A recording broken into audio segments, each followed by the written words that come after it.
Oh my goodness. And we're live. Barely. I don't know why I keep insisting on trying to wake up early when I know that's not my schedule at all anymore. No, it doesn't work. It really doesn't. Like, it's I don't know why I think I mean, back in the day when I was, like working an outside job, I could wake up at 6 a.m. like nothing. But now it's like my body keeps going, you have no reason to wake up at 6 a.m. Why are you doing this? Oh my God. So hi, Nita. Good morning. And good morning, everyone. It is April 7th. Oh my goodness, really? Oh my God, it is. It really is. Ugh. And we have a guest coming early today. Yes. So we should totally get this ball rolling. That's true. Yeah. Especially since I have a horrible confession to make once we get back. Is it dirty? Well, I don't know. It depends on how you look at it. Oh, well, then let's get this show. I figure on this Good Friday, I do a confessional. Oh my God. So hit it.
Good morning, Nita. Oh, yeah, I'm trying to wake myself up here, I swear. Oh, welcome, everybody, to another episode of the Rage into the Vlogs show. I guess the chat is still waking up itself on this Friday. They're mute. Yeah, it's like everybody's sleeping in, except for the 7 people who are watching us next to the giant eyeball on my screen from regions beyond. Thank you so much for joining us. At least some of us are awake today. Hello. Hey, Chad. Yeah, look, you were gonna be nice. It's like, hello. Hi, Chad. Wow. So hello, everyone. My name is Daphne Lage, and I'm a cartoonist, illustrator, and comic book artist from New York. I have been self-publishing comics since 1992, and you know what that means. Emotional damage. Also, I am known for the furry fantasy adventure Tall Tales, which is in the next campaign is in production right now. So keep an eye out for that in the near future. And also, right now, I am known for my medieval fantasy soap opera drama Eagle Raven, Heir of the First Unicorn, which is currently on Kickstarter. And thank you to the 110 people who have backed the campaign so far. So yeah, we have two weeks left on this campaign. So please head on over to the links in the show notes below and give Eagle Raven some love. You know how she loves it. Yes, that's kind of how I'm feeling, Chad. I am. We kind of like we both do. We're both at room temperature right now. In the meantime, you can read both my comics online at Tall Tales, TAILS online.com and eagleworks.com, EGOWRKS. And you can check out all my videos on how I make my comics here on YouTube at my channel at Daphne Lage, Lager, which also simulcasts through the Indie Comics Network. And to kind of tell you all about it, because she's still trying to wake up herself, my name is Nita Lanning, and I own the Google account that owns IndieComicsNetwork.com. Yeah, and we have shows and stuff, and like it and share it and subscribe it and learn and don't learn and be aroused and then be turned off or whatever. Yeah, really. We do all the things. We try to do everything. It's like, oh my goodness. But yeah, Nita. So I have. Forgive me, Nita, for I have sinned. Hold up, Lage. Hold up. Oh, okay. What is it, my child? I had to cancel several of my Kickstarter pledges to other people's campaigns this morning. Oh, Daphne, dude. I mean, I just, it seems like for the past couple of weeks, I have gotten a little over enthusiastic and realized I cannot right now commit that much money to these books. To the best of us, and I felt really shitty doing it. It's like, but the thing is though, it's like, I just really had to.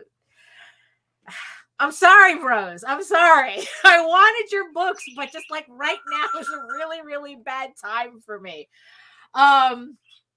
It's like even with the Eagle Raven campaign doing, it's doing okay.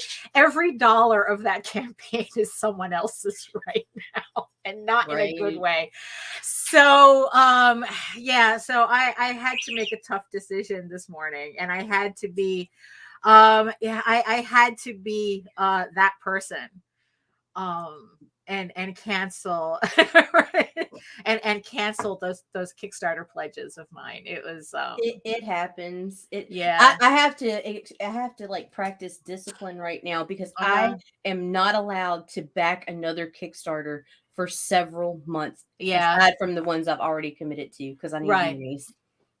Yeah, it's and it's like because the thing is though is that I know that the campaigns that I canceled my pledges for, they're gonna know it's me.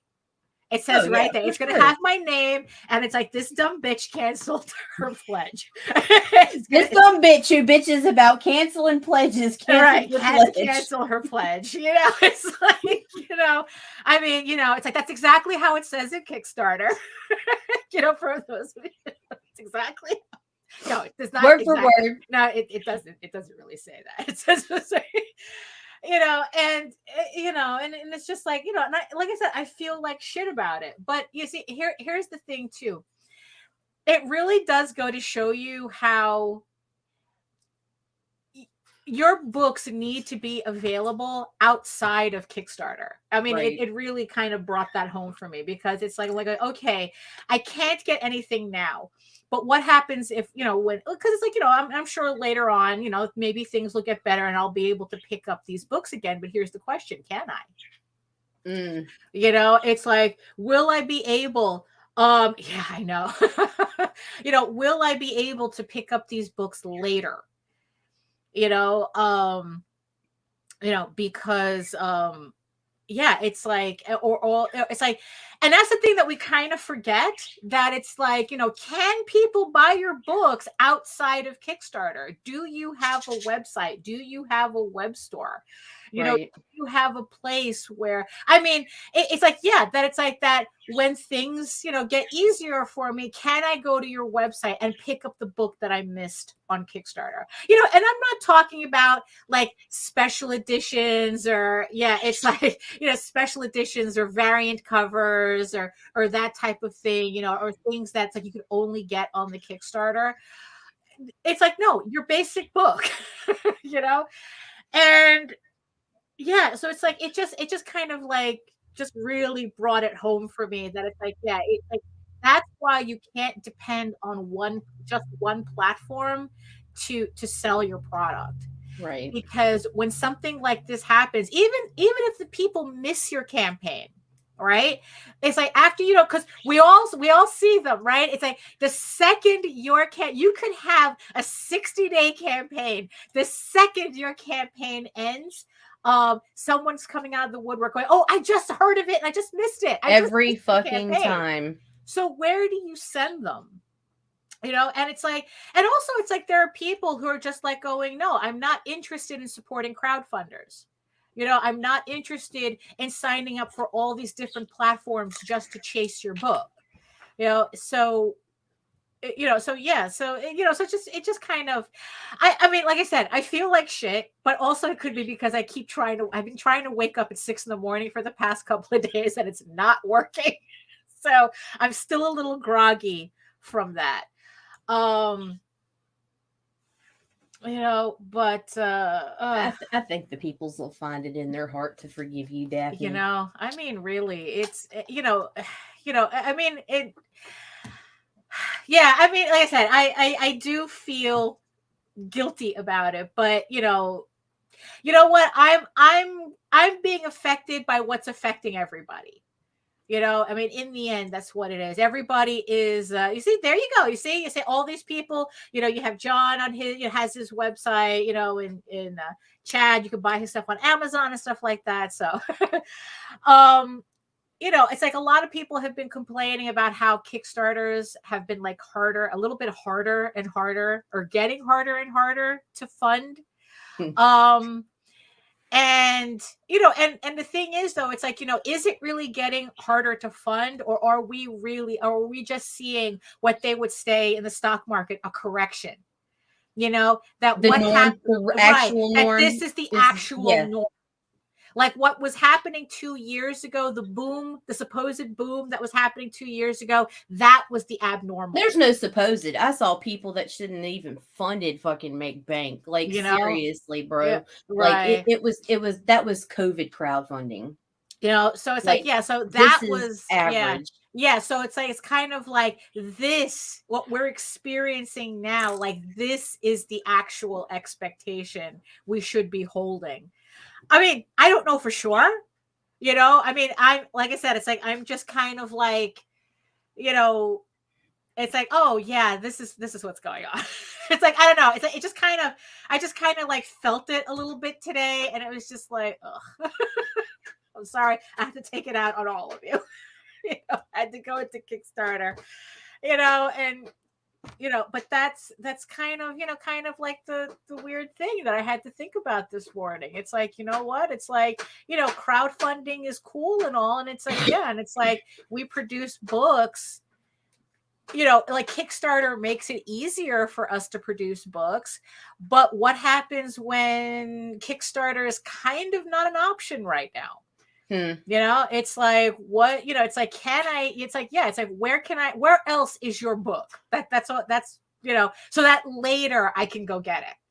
It's like, I'm sorry, I cannot help you now, but I can help you later. Maybe, most likely I can help you later. Right.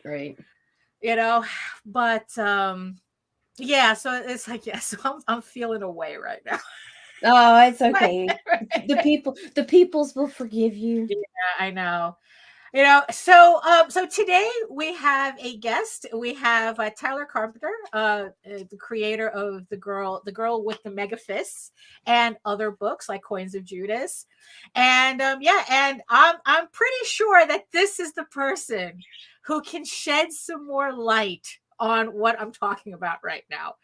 Because not only does he produce so many books, but also he gives out so much information about marketing and how to market your book, and and sometimes how to look at how you talk about your books differently, in order to reach a larger audience.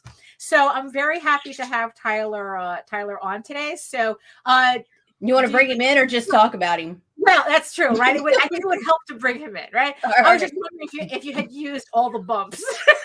Always have the bumps, Daphne. Okay, so you want to run a bump and then bring him in? Yep. Okay.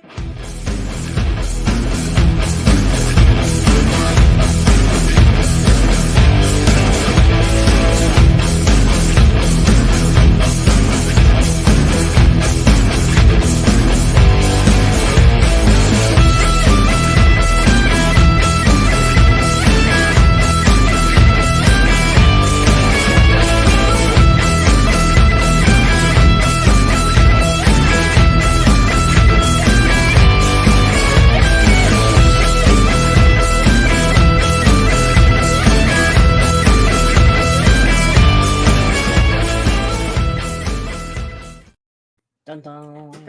Hello. No, man, let's keep it going. Yeah, I know, right? You want me to just continue talking about you? Yeah, I was just like, no, stop.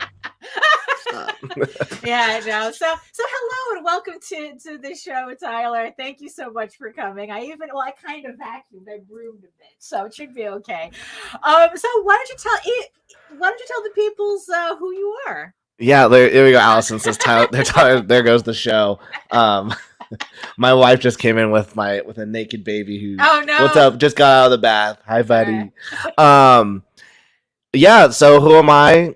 I am Tyler, and I'm an award-winning cartoonist and writer and artist of comics and manga-inspired comics. I don't even know what to say anymore. I'm a sequential artist and cartoonist. That's like the best way just to to cover everything. I love making comics. I've been doing this for like 15 years. It's 8 of it seriously, and my full-time job as well is I work for a book publisher. Doing marketing and sales. And so when I was hired on to do their marketing, they were like, hey, our website sells books. We publish books. We make maybe $500 a month on the website. You have 3 months to get it to $15,000 a month on the website. Wow. Otherwise you lose your job. And no pressure. 3 months later, the website we were selling $30,000 worth of books. The next month, $50,000. The next month, $100,000. And now we do like $1 million a year on that one particular account. So I sell books for a living, and I coordinate with authors all day on how to sell their books all day. Well, so what came first? I guess your skill in marketing, or did you have like the interest in comics led you into selling books, or did you just find out that's like, you know what, I'm actually kind of good at this? Yeah. Well, here's something. I want everyone who's listening just to realize this. This isn't something that you can just learn. Oh. It was a gift from God. Oh. I was born with this. No. No. So what happened was, I always loved making comics. My very first comic I made was when I was in 4th grade. I have it still downstairs. It was 200 pages. It was I think it's like 500 pages. Like I still have it. It's all. You were following that trajectory of having to like make these epics from the beginning. Yes, I was like these floppy comics are like, I was like, as a kid, like, this is not good. We need more. Right. And then I got back into comics when I was 19. I was like, oh well, I can draw, and I may see if I can make some comics. And eventually I produced my own series called Demons, and I hired an artist named Travis Martinez, and we did 15 issues. And we were with a small indie publisher. And at the time, I was kind of just like, I'm with an indie publisher. And I was just making the comic. I wasn't really making much money. I probably made like $200 a month from selling the copies through the publisher. And then, on issue 13, so we had 15 issues like planned for the whole series. And on issue 13, the publisher sent all of us a message saying, hey, we're shutting down. You have your rights back. Good luck. And I was kind of like, well, I have people who are reading my book and I'm getting $200 a month. Like, can I get like their contact information? Because I'll make 14 and 15 and get it to them. And they said, sorry, we can't give the information out. Good luck. And they kind of just cut ties with all the creators. And I kind of just sat down there and I went, oh my gosh, I have to start from the very beginning again. I don't know who these people are. I have this series. And that's when I started getting into marketing, where I was like, okay, I can't rely on someone else. What do I do? I realized for 2 years, I was building a fan base of people I didn't even know. Right. And so like when the publisher who had the fan base left, I had nothing. And I was like, shit, I actually have to build myself. And so that's when I started getting into learning how to market and whatnot. And then I got a job with a friend as I was getting into this. My friend's parents, they was a trust fund kid.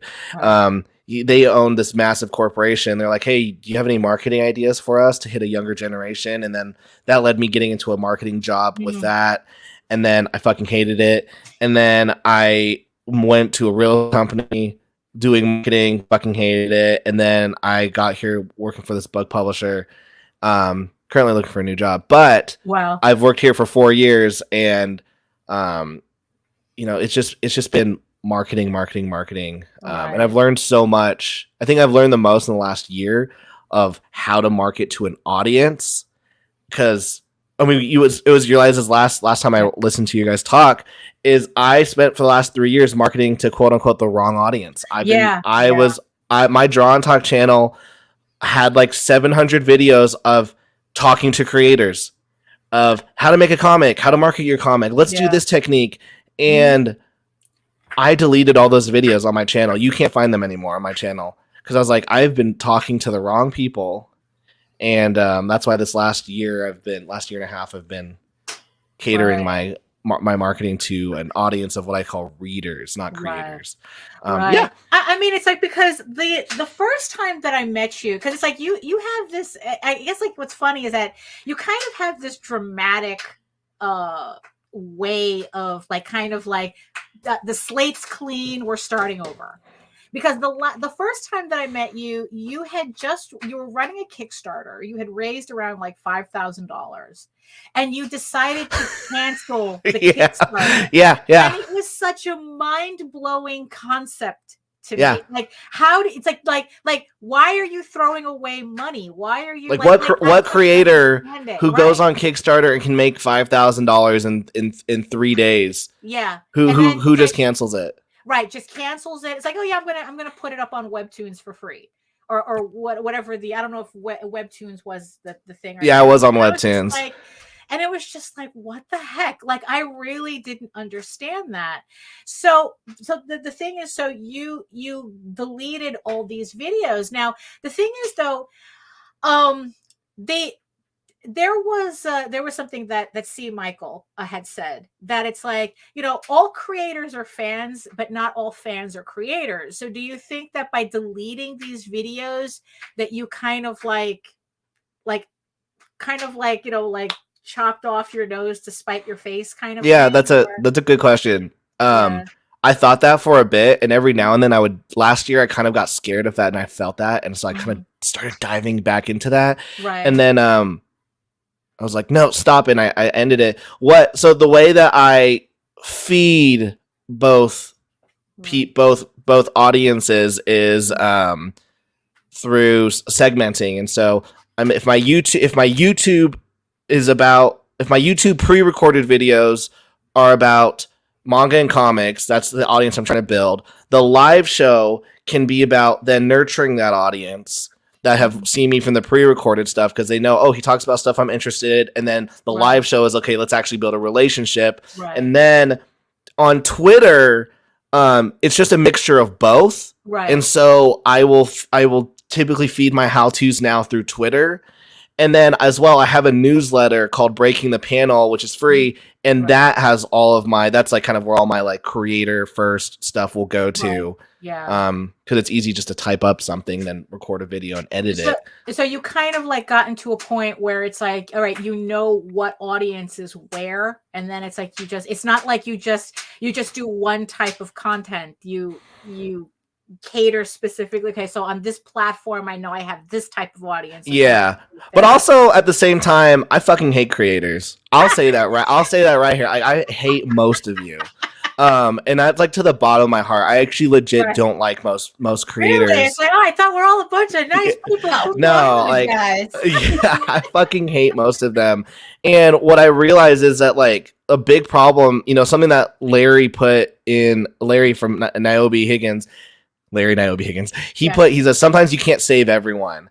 And I had this like huge savior mentality for the last 3 years where I would like argue with people, and it wasn't like people go, Tyler, you're a dick, and it's not, and it was like I wasn't trying to be a dick. I'm just like, please just like trust me. Like I know what I'm saying is gonna work. There's one creator I got into a massive fight with this year, and like I fucking hate this guy now. But like I'm like, they're like, Tyler, you're being a dick, and I'm like, I'm just trying to give you good advice because I actually think that you're a good creator. I think you can make it. Well, currently their Kickstarter is really struggling. Take that. Like that's what you get. And like I have no sympathy now. And so that's really why I've kind of leaned away from my creator stuff. But I love watching your guys' show. And so I was like, when Nita was like, do you want to come on? I was like, guys, I'd love to come on. I mean, it's like, no, but I do understand your frustration. I mean, because in the end, that's what it really is. It's actually a frustration. I think it's more of a frustration more than a hate. Yeah, but it's now hate. Oh, it's now hate. I've now taken it. Yeah, it's festered, Daphne. Yeah. 3 years. Mayor kept me sane, and once she was gone, it was like, it's just pure rage now. Right? Yes, guys, I'm on the raging. You guys. Exactly. Come on. Well, that's where the name comes from. Yeah. I mean, because. But here's the thing, though. It's like the. No, I don't, Allison. Because here's the thing, though, is that it's what I was saying on the last video. It's not. It's like even though I saw you and Larry, going the whole you can't save everybody, just care about yourself. Why do you keep wasting your time talking about it? And I said it's because sometimes schmucks like me take a little bit longer to absorb information than if you had just said it once and left it at that. Because it took me forever to understand the whole product versus content. I was completely misunderstanding that. And so I resisted a lot of that information because I was misunderstanding what your definitions of those were. Well, there's a lot of creators do, and they still do, and like that, and that's totally fine. In fact, only up until that tweet, and that's the problem with most of like 90% of my conversations I have is on Twitter, is that up until that very tweet, I'd actually never said that.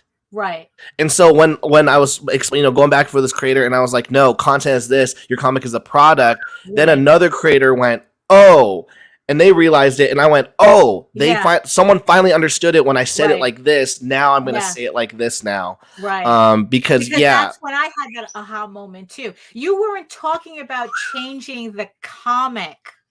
Like, it's like, because that's the thing that I misunderstood. I thought that you were always saying cater your comic to the audience. Yeah, no, and it's like, no, not at all. It's like, honestly, it's like once I understood it, the comic really has nothing to do with it. Yeah. It's like, it's whatever your product is. What are you selling? For sure. i.e. you're selling your comics. So, it does help. I mean, don't get me wrong. Mm-hmm. If you're making content, like video content on like Barbie dolls, and then you come out with some macho, manly comic, the audience is kind of gonna go like, So you do have to cater it somehow, some way. But for example, like Girl with the Megafist is a very shonen style manga, and so I'm not gonna be doing like shoujo content.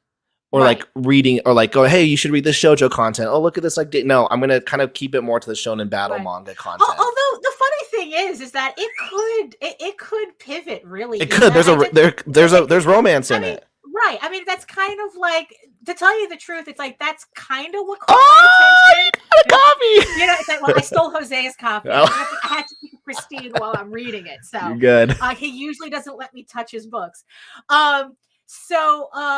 You know, and the thing is though, like the story, it's kind of like that love triangle thing that like really caught my attention. But yeah, it's more, it leans more towards I guess because what it is, it reminds me a lot of like the 80s stuff that I grew up on, but I'm pretty sure that's probably not what you based on. No, because I wasn't around. Exactly. I'm so young. I'm filled with youth.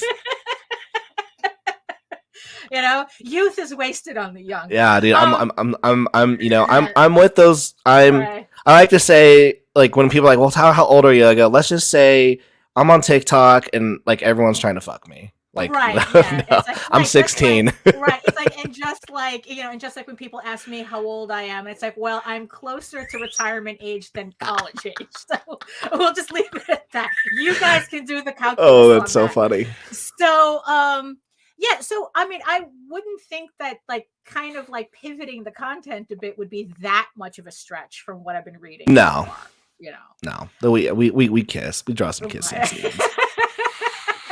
You know, yeah. But yeah, so it's like, so of all the books that you've done a lot of books, like Coins of Judas is your latest one. You're still working on this one. You did you did your previous book, Demons, right? You did the Chefs, I think, is another one. Yeah, I did Chefs. Right. I actually after I canceled it, I still finished that book. Mm-hmm. And then what's funny is I hired another artist to do it, and then we just completed it. And once we got done, I looked at the PDF and I went, I fucking hate this book, so I'm not releasing it. So like I just spent all this money like making this book. So yeah, I mean, I've probably worked on over 100 different comics and comic series, either with other artists, other writers, or you know, myself. Right. So what makes A Girl with the Mega Fist so special? That this seems to be the one that you really put above all others. It's just a combination of things. Where I realized I like long form stories. Mm-hmm. So like the problem with Chefs is I try to replicate. The biggest problem I had with Chefs when I canceled it was I was like, I hate that the story was 60 pages. I hate that it didn't have any breathing room. I felt it was so condensed. Let me do that again with this artist, 60 pages. And then I was like, I still feel the same problem. So I like that it's this, like, I just can really take time. I mean, I got complimented last year that like they're on my volume 2. They were saying, Tyler, there was a 90-page fight scene. How'd you do that? When my book's 200 pages, I can put 90 pages of a 90-page fight scene in it, which would take, I mean, you're self-publishing, so you can make the books. Exactly. And with a publisher, they'd be like 90 pages. Like if it was a floppy format, they go, so you're going to spend the whole year on just this one fight. Right. Yeah, and they would say no, and so so The Girl with the Mega Fist, it just fits with. I mean, I love the story, I love the characters. It's very personal. I have the whole story mapped out. Like I could tell you the ending right now and whatnot. But yeah, it's just a project that like I wake up every day. And I'm like, oh, I can't wait to draw this. Right? Yeah. That you know that feeling. Absolutely, that is a great feeling. Being able to do that. You guys are really nice, by the way, letting me talk about my book. I actually didn't come here to like to shill or anything. Like, well, I mean, yeah, because I had to give Nita, because Nita was saying that you didn't even give her links or anything. Yeah, because I was like, give her the links from the back. I was like, everybody who needs to know. Yeah, they're in the show notes now. No, I appreciate. Yeah, I didn't really come in here to shill anything. I love that you know, you guys' audience is about creators and. Right. If they have any questions, I'd love to just answer any of them. Yeah, I mean... But buy my book. Right, well, yeah, that would help, too. Buy his book, too. That would help. You know, it's like, you know, instead of a tip jar, just buy the book. Now here's the thing, too. Like, because I opened the show with the whole thing about realizing that I couldn't afford to commit to so many Kickstarters, you know, that I wanted. And I had to actually cancel a lot of the pledges. But the whole thing is like, after I canceled everything, it's like, holy crap, how many of these campaigns will I actually be able to buy the book later? Yeah. You know, is that like an issue that you also come across, like when you're looking at the vast sea of creators that you hate so much, and the things that they do or don't do? I agree, Allison, he should chill away. Friends always let friends chill. Is that I what appreciate that? Right. And that's that's like do you see that this is an issue, that it's like way too many people are focusing so much on Kickstarter or other crowdfunding platforms that they forget to sell their stuff elsewhere? Yeah. So I have this current issue right now with creators, and this isn't a shit on anyone who's actually doing it. It's just me personally. This is my personal issue. Is I'm kind of with you. I had to cancel for the very first time like one or two projects that I kind of really wanted, just because with the economy and whatnot. Yeah, and it sucked, and it kind of made me think, okay, if I only have X amount of money every single year to back how many projects, like how am I splitting that up? And if if I can get 3 from this person for the price of like year 1 book, I'm probably gonna go with the 3 on that creator. But my big problem right now is I'm seeing a lot of creators who are like, yeah, I'm putting out a book every month on Kickstarter, and I'm like, I can't support you on that. And it's kind of taking away the idea that Kickstarter is an event. Like I'm getting this thing, and for 30 days we're going to push it, for 30 days we're going to campaign, and then for like 30 to 60 days we're going to work on the book and get it out. And instead it's like month after month after month after month, and I'm like, I think that it's like, just like, I think that between me and Jose, the most campaigns we did in 1 year I think was 12. Between the two of you, like combined. Between the two of us. But it's like, so far, like I can pretty much optimally only manage 6 by myself. Jeez. But the thing is though, it's like I try to alternate it between different IPs. So that it doesn't like exhaust people, because sometimes that was a mistake that I made last year, where I ran like 2 campaigns of consecutive issues, and it just felt like a never-ending campaign.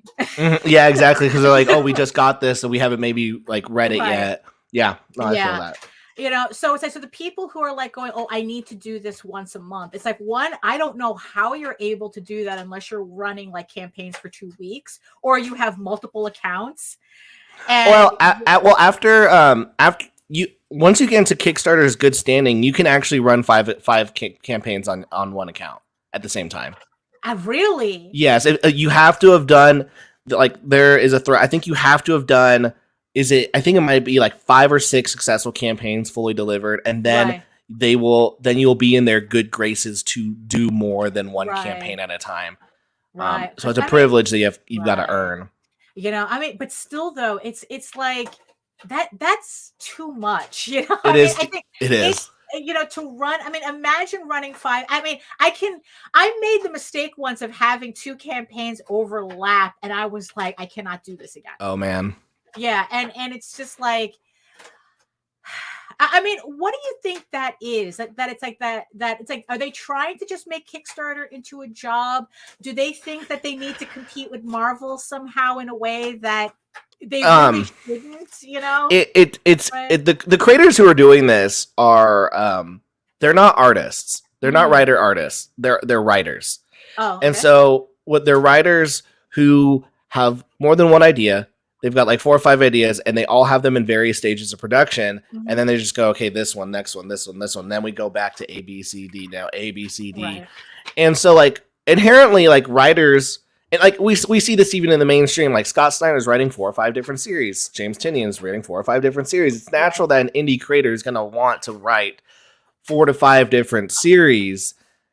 But at the same time, it's a little different. The direct market is completely different than direct to consumer. And so if you are hitting your audience, you kind of have to realize, okay, if you're putting out a sci-fi book, if campaign A is a sci-fi book and campaign B is a fantasy book, you might be splitting your audience. And if you have 200 people in your audience, you might be getting 100 people there, 100 people there. Right.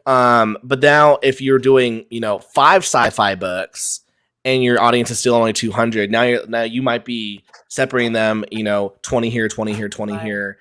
And so there's definitely audience fatigue, and there's very few creators I think who can put out a book a month Right. and really do big numbers. Right.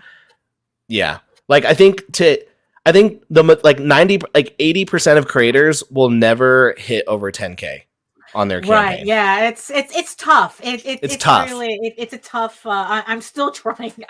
I came close. Uh-huh. But it's tough though. It's tough. And then like I'm friends with Tim Lim and Mark Pellegrini, the Common America guys, and it's funny because like in the circle of creators, I see a lot of people going, "I'm gonna be like the next Common America." I'm like, "Bitch, you realize that they're in the 1% on Kickstarter? Exactly. Like 1%, like you're not gonna hit that." Right. Yeah. Well, it's not that you shoot for the stars, but just realize how difficult that is. Right. It's 1%. Shoot for the stars, you'll die in space. Yeah. It's like, now here's the thing. Yeah, because if you look at the numbers on Kickstarter, if I read them correctly, because I keep having people saying I read the numbers on Kickstarters wrong. Once you hit that 1%, there's a drop off from like 1,500 creators to like 250.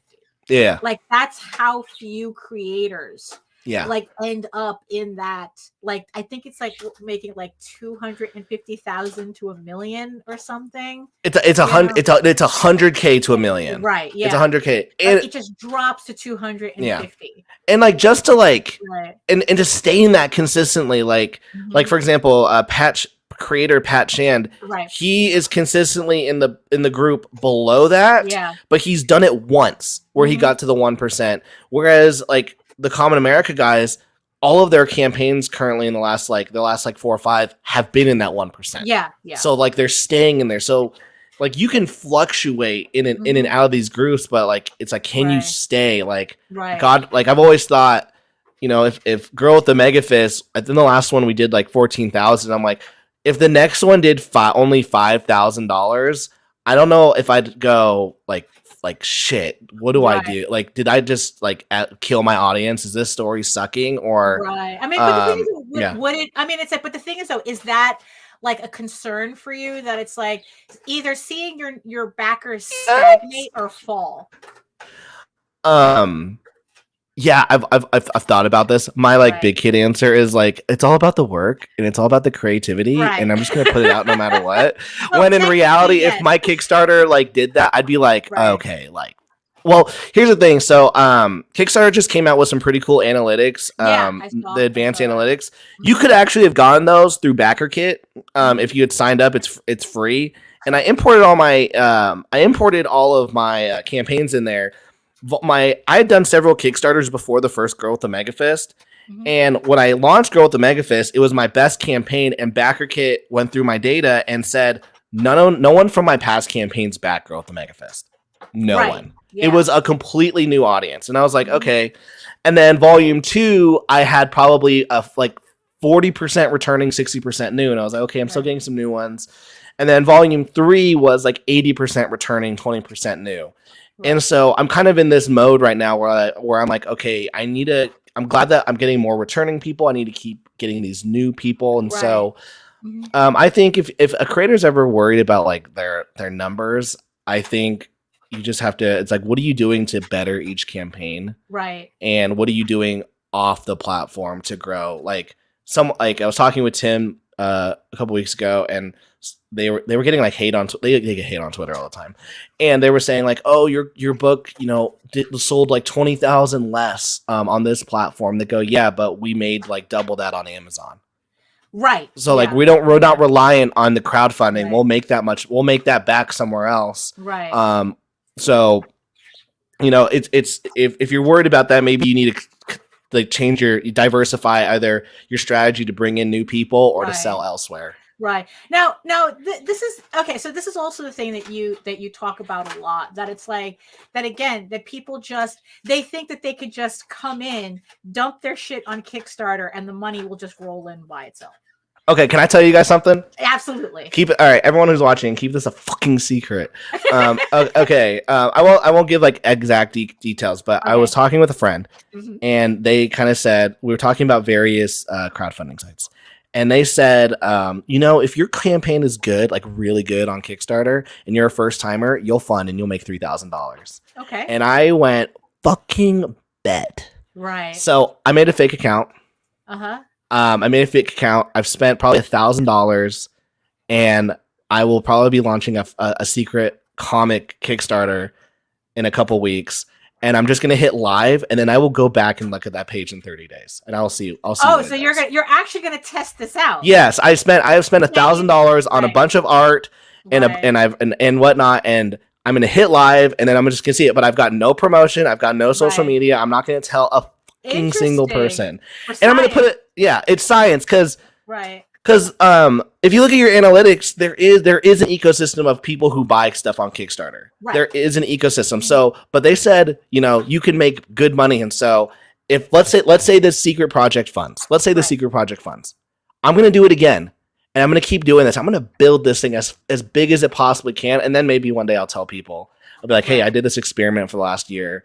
Right. And, but yeah, that's, I am testing that theory currently of can you throw something up? That's interesting because but the thing is though, usually when I see people who think they can do that, they crash and burn stuff. Yes. Yeah. And then they have the nerve to blame the platform. And well, a lot of it as well is you and you guys are probably seeing this. You look at their page and you go, "You're a first time person." Yeah, exactly. You can tell immediately, like you have no idea what you're doing. Absolutely. Yeah. But then it's like, but still though, I still come across even people who should know better, and that's like they barely do any promotion outside of the campaign. They like their social media experience is next to zero, and then they're wondering why they're wondering why it's like, oh, their campaign is not doing well. So it's like so here's the thing. So what is like for somebody who's trying to build up more of their audience, right? Is there like a pattern or effort that you see, like, okay, you do this first, and you this first, and this first? Do you see is there a pattern of effort that you recommend people Yes, absolutely. And really quick for the answer from the desk of a small publisher, I actually want to prove him right. I'd like to make I spent $1,000 on this book. I'd like to get the money back. Right. And if this does well, okay, if this experiment does well, I'll message you, Nita, and I'll go, Nita, I got the findings. Right. Because here's the thing. I paid, I'm telling you, I have showed some top creators, on the platform, this project, and they've gone, holy shit, this looks fucking amazing. Right. They go, when are you launching on your account? And I'm like, I'm not. I'm launching on this other account. And they're like, but you will make $50,000. I went, well, don't tell me that because I'm doing it on a secret account. Right. So I will message Nita and go, yo, Nita, bring me on. I will show my science experiment. Yeah. No, really, because I mean, it's like it might be in a year or so after I've collected my millions. You guys will be doing a stream like, what is this book? Who is this guy? Like, right. And then it's like, it's me. It's me. Yeah. Take the mask off. But in terms of the formula, so the biggest formula to grow an audience is you have to here. You know what? Can I share my screen? Yeah. Click funnel. Okay. Click funnel. All right, guys. Welcome to class. Okay. Let me see. I don't have anything up yet. Okay. Oh, okay. No. Right. Present. Share screen. Okay. Welcome to class, everyone. Okay, you got that, Nita? Right. Okay. So this is a sales funnel. Okay. So a lot of people in our community are starting at 6, 7, and 8. 5, 6, 7, 8, and are completely ignoring stage 1, which is prospecting, and we're just gonna call that creating content. Mm-hmm. And content is not your comic, guys. Your comic is your product. And so the first thing that you needed. To clarify, we're talking about your social media posts, your YouTube videos. Remember, the comic is the product. Yes. It's the aftermath of what you do, of what you sell with your content. And so, first and foremost, I think a creator needs to they need to do an ICP, which is figure out who your ideal customer profile is. What do they look like? That's a tough one. Yeah, exactly. But you can kind of figure it out. Just think about yourself. What kind of this is why I tell people to make actually YouTube videos, because if you make YouTube videos for your content, in your analytics, it'll say, okay, the people who watch your videos are males. They're 18 to 30 years old. Right. Yeah. And then it's like, okay, they just did the work for you. But here's the thing, though. What happens? I mean, because that's the funny thing, because like my book has a predominantly male audience, which surprises me. That yes. That it's like, oh, I was expecting to cater to like horny 40-year-old women. So it's no, like, with nostalgia issues, and it's like, and instead it's like, it's guys, and it's like, oh, okay, do I change how I market this, or you have to realize though, like the majority of indie comic creators, right. I'm gonna say indie comic, not manga, not webtoon, right, comic, are mostly men. Right. Okay. And when you're talking about mostly comic book stuff, you're gonna attract mostly men, and in the spaces that that we're in, like through Facebook and whatnot, it's comics. Whereas, the manga side of content creation and indie manga and indie webtoons, their ecosystem is completely different. Yeah, they don't have these live streams like we're doing right now. They don't do any of that shit. Live streams. They don't have crowdfunding. No, they don't do any of that. Yeah, it's like, because I've been studying, trying to like study that side, like the manga side, and it's like, like even like trying to figure out, can I, how to reformat my book to that format. Yeah. Converting everything to black and white again, resizing everything to a standard manga size. I'll tell you this, if you use comics, if you use Mix'em, because my Demons book was normal comic book size, and I wanted to change it to the manga size that I use for my books. I just said I wanted this size, and I uploaded my crappy pages, and then they just printed it. Oh, really? So I didn't convert anything. Right. Well, I'm trying to be a little bit more, try to like imitate the aesthetic, like with the grace tones, and it's I'm like maybe overthinking it as. I'll tell you. Do you use Clip Studio Paint? No, I don't. Okay, with Photoshop though, if you do a layer on top of everything you do, and you make it completely black, and then you do the color filter, it'll turn everything black and white. And then if you copy that and then turn it into a screen tone, turn the opacity down by like 40%, you're gonna have a black and white screen tone comic in like 3 steps. I gotta try that. Because I was playing around with that. Okay, so. All right, so you find out your audience is a little bit now. Here's the thing, too. Okay, so if you're dealing in comics, you're dealing with a mostly male audience. It's like, you know what? This is a fact. There are numbers behind this. We're not, that's just what it is, and you have to work with that. So, okay, so continue, please. Yeah, so you come up with your customer profile, and after that, you got to start making content. And so, and here's the thing. I'm going to say this: avoid live streaming completely. Really? Avoid it. You cannot you actually cannot grow an audience with live streaming. And the reason why is this: there's 2 types of content. There's acquisition content, and then there's retention content. Acquisition is how you get someone through the door, and retention content is how you build a relationship with them. And live streaming is a retention content, because we're able to talk with the chat. And we're able to get to know each other, whereas but it's not acquisition content. You're not going to get any new people, because the platforms aren't going to push a live stream. They're going to push they're going to push a pre-recorded video, because it's for example, I actually delete I'm going to start keeping my live streams now that they have a new tab. I noticed that.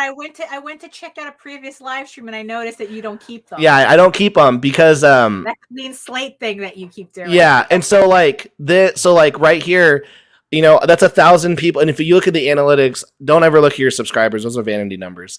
But this was 800 new people from this video.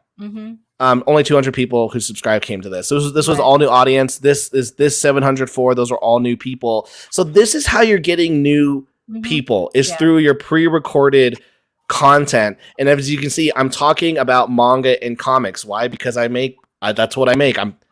If you're going to sell a comic to someone, you want to make content for the person who's probably going to buy it. And then every now and then I'll make a video about the fact that I make, my own stuff. See, I took all the how-to crap out of there. So this is the stuff that you need to do is acquisition type content. I'll show you guys. So I'm in a group of 2 other creators, Right. and we just talk about YouTube and whatnot. And like this is my friend Nicholas, 200 subs, and this is when we started like our group of talking about, okay, how can we grow on YouTube? Mhm. Look at that. This is when we started in 2023. 47 views, and was like, dude, you need to kind of like change your content, 4,000, 1,000, 22,000 views. Right. And then he was like, I kind of want to get some more manga stuff. And so we started talking, and he starts putting out these. Look, he's getting 700 views, 800 views. Me and our group, we help make this thumbnail. We helped make the thumbnail. Like, guys, before I was doing this, I spent an hour making this thumbnail for my next video. Because with YouTube, it's all about packaging. No one's gonna watch the video unless it has a good thumbnail and title. Right. So in our group, we'll be like, hey, here's 10 suggestions for a title. Here's some thumbnails. What do you think? Right. But my point is this is how you grow an audience, because you need acquisition type content, and the best acquisition type content currently is by making videos either through TikTok, Shorts, or full length, or long form YouTube content. You just gotta start festering. And then build an email list. I was about to ask. Build an email list. I was about to ask. Find some way to build an email list, and what that means, and I'm going to say this, is tell everyone, if you sign up for my email list, I'll let you have my comic for free. Right. And that's because you need an email list. An email list is way more powerful than honestly, it's still the number one sales tool for all businesses. I mean, I was talking to JD yesterday, and I told him, it's like, honestly, with all this marketing talk and whatnot, the one thing that I regret not doing, in fact, there was kind of a 10-year period, after, like Diamond kicked us out of the catalog, and we were just putzing around at conventions and whatnot. And until Kickstarter finally came around and we were able to kind of, rebuild ourselves again. But that entire time, the one thing that I regret not doing, that now that it's that I can look back and say, oh shit, I fucked up, is not building that mailing list in the meeting. I'm with you. I only started doing it like a year and a half ago, and I'm like, fuck, man. That was a big reason why when I got when that publisher went through, and I was like, yo, can you give me the emails? Because I don't have a way to talk to these customers. They're going to go, no, that's privileged information. And here's the thing, when I know a lot of creators who they don't build an email list and they rely strictly on Kickstarter. God forbid the day Kickstarter ever just says, yeah, we're done, and turn it off. If you didn't keep those emails, you're fucked. Yeah, it is. Yeah. No, I always make it a point to collect emails for the mailing list through Kickstarter. Yes. It's the only marketing thing that you're allowed to do on Kickstarter, by the way, just so everybody knows. It's to ask for emails. Can I add you to my mailing list? That's the only marketing thing that you are allowed to ask on in the surveys. Yes. And most people, they say yes. Mm-hmm. Exactly. It's not. It's when you are on someone else's platform, you are on rented land. And at any point they could kick you off or end it. And so, question, marketing wise, after you follow these stages on the screen, what would be the next step to bring people to your online store? Email list. I'll tell you this. So right now, the only way to get my variant through Coins of Judas is going to be on my store, and with every package of the Growth of Megasmiths Volume 3, I'll have a $5 coupon to get a comic from my website. And then I'll bring people to my website. Interesting. And do you see, I mean, it's so that's interesting. So it's so if they miss out on something on one campaign, you're telling them you can go to my website to pick up what you missed. 100%. On comics.com. By the way, guys, don't ever order anything from me, because I will not send it to you on a timely manner. I had someone go yo, where's my book? I'm like, yo, shut up. But yeah, everyone should have a website. I need to update mine, but everyone should have a website. And every now and then I will, take some products off, put some products on. Mm-hmm. But I'm never really pushing my store. Here's the thing though, why you should do YouTube.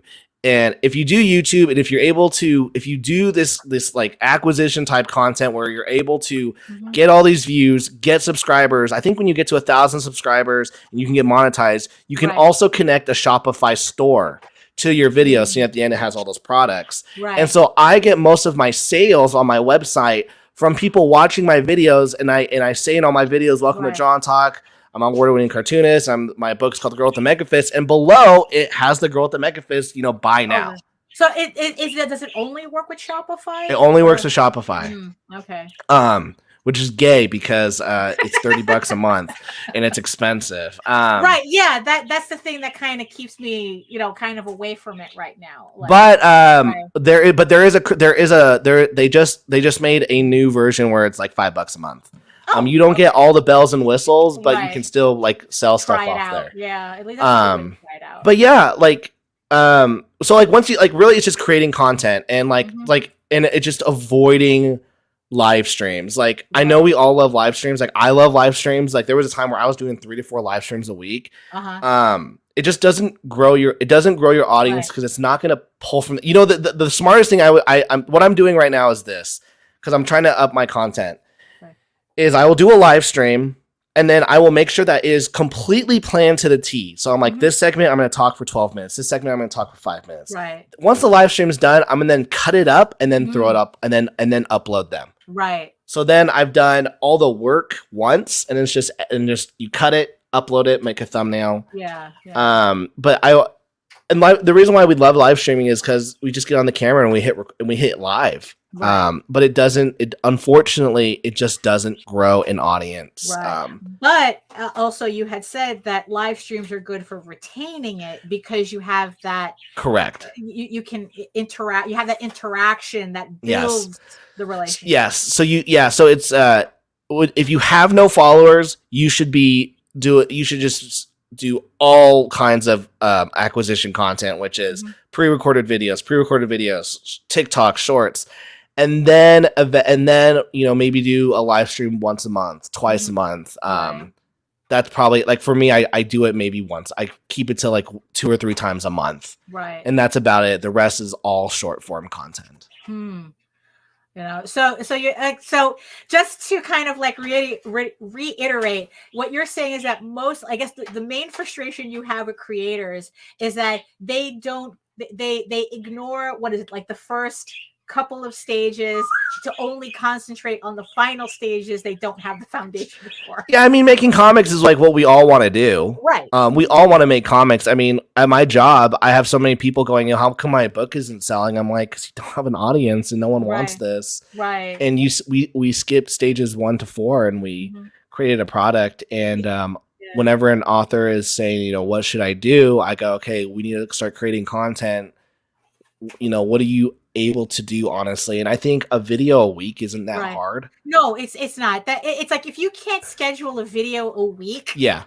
I mean, even I have to kind of like confront myself with that it's like, what? Yes, a video a week should be very schedulable. Exactly. It's just like you just have to do one video a week, even if it's just like a talking head where you're just in front of the screen. But if you if you have a good title and a good thumbnail and a good topic, it doesn't matter like how crazy edited the video is. If it people will stay. And honestly, if you have if you're able to talk in the front of a camera like this with face to face, it's gonna be both acquisition and retention because they're gonna be building that relationship with you through that acquisition content. If you watch like my content, I use an avatar. It's not really, so you're not really building a relationship with me. You're building the relationship with just my topic. It's that eye contact. Exactly. Only until the very end of the video do you see my face. And I'm like, hi. Right. Yeah. Yeah. So, I mean, I know we could just keep going on and on and on about this, but we just hit the top of the hour, and I'm sure we all, especially you with 2 kids running around, you have things to do. I just have comics to draw. It's my day off, and so I'm just like, hey, can I draw some stuff? Yeah, I mean, everything has to be scheduled, right? I mean, it's Exactly. like you have to have that discipline, especially. I mean, that could be a whole topic in and of itself. It's like, yeah, how do you make 100 and something pages worth of comic in 100 and something days while juggling a day job and 2 kids and everything? I've worked it out. I think by the end of the year, if all Yeah. goes to plan, I will have drawn and released this year 546 pages. Dang. that I've drawn. Yeah. And that's if everything like goes to plan. Right. Yeah. So far, everything's going to plan. Right. Who is, by the way, from the desk of a small press publisher? What's their name? That's Joe D. McPhee. That's Joe D. McPhee. He does a book called Amazonia and Primetime Saturday Night. We fought. I saw in the chat there was like Tyler used to hate me, and I'm like, did I? I don't remember. I don't know. Yeah, it's like, you know what? It's like let's bygones be bygones and just. No, man, I will wreck you online. I will make it my mission to bully you. I know. No. We're all good here. We're all good here. Although definitely, we need to continue this conversation. Maybe the next time you decide to do an interview video, and I'll crash your video. Yeah. Yes, for sure. Yeah, because I mean, like I said, we can go on because this part, it's like I'm really fascinated with learning about this side of like promotions and marketing and whatnot, and like because to me it's kind of like a puzzle, trying to get a puzzle to work. So so you know what? The next time you do an interview video, I'll say that like the easiest part of the puzzle is just this. Right. Make content. Like if you just like sit down a lot, like if you just don't know what to talk about, go, what would you like to talk about? Right. Or like just Google, like just go on YouTube and go, what kind of videos do you like watching? Right. Do you have a say? If you like the talk show, politic, comic stuff, do that. If you like the reviews of mainstream comics, do that. Make content that you're gonna like.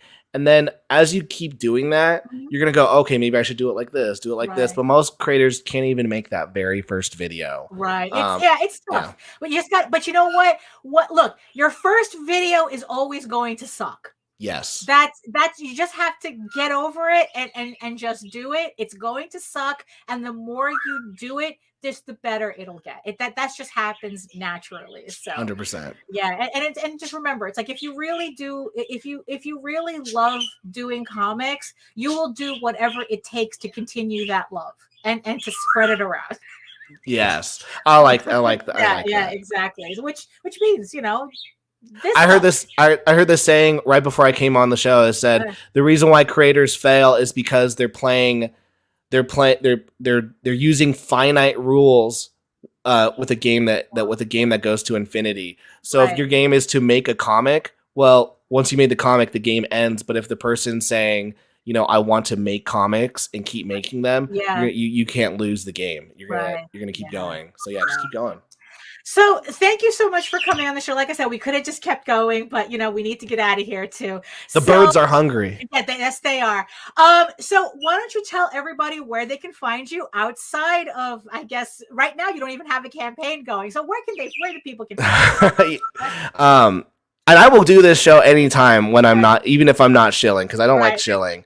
You guys can find me at youtube.com/JohnTalk. I probably post 1 or 2 videos there a week, and I do a weekly live stream on there, and it's a silly goose time. You can also find me on Twitter at Tyler_C_world.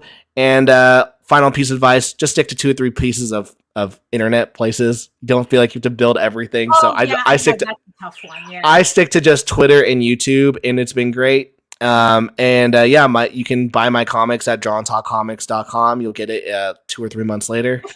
And then if you're a digital person, next week I'll be releasing The Girl with the Mega Fist weekly, every 2 weeks on globalcomics.com. I'm really gonna go ham on that site. Oh, there you go. So Nita, you have any final thoughts about everything? No, I do want to remind everybody to tune in this afternoon at 3 p.m. Eastern for Arting with the Alley Cat. Allie's going to be launching her book Prototype Zero on her Patreon account. So tune in and show her some love and support. Oh, there you go. Fantastic. Yeah. So thank you, everybody in the chat. Trust me, it's like if you were riveted by today's show. And we do. But it's all love, chat. It's all love. It's a love-hate relationship. I fucking hate you guys, Yeah, man. there you go.